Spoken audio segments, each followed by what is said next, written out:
तो फाइनली भाई लोग भोजपुरी इंडस्ट्री में ज्योति सिंह के लिए बहुत ही बड़ा एक अपडेट आया है। जी हाँ दोस्तों, मैं आप सभी को बता दूं कि ज्योति सिंह कल एक इंटरव्यू के दौरान बहुत ही बड़ा खुलासा कर दी है कि मेरे पास संपत्ति इतने हैं, मेरे पास संपत्ति इतने नहीं है। तो दोस्तों मैं आप सभी को बता दूं कि ज्योति सिंह जी एक इंटरव्यू के दौरान बोली है कि मैं पटना में रहती हूँ और मेरे पास 14 लाख की एक गाड़ी है, यानी कि 14 लाख की एक गाड़ी है और 80,000 रुपया मेरे पास अभी प्रेजेंट में है और 4 लाख का जेवलर्स है, यानी कि जेवर है जो मंगलसूत्र वगैरह रहता है वो पहनने के लिए 4 लाख का एक्स्ट्रा है उनके पास।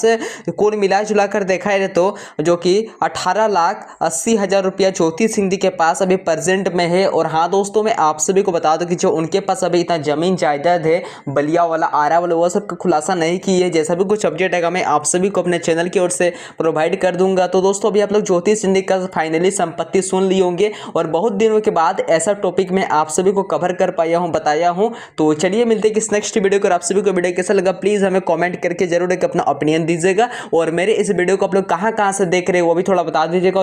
और फाइनली दोस्तों का ज्योति सिंह का नॉमिनेशन हो चुका है, वो भी सारा अपडेट मेरे चैनल पे पड़ा हुआ वीडियो वो आप लोग देख लीजिएगा। Thank you.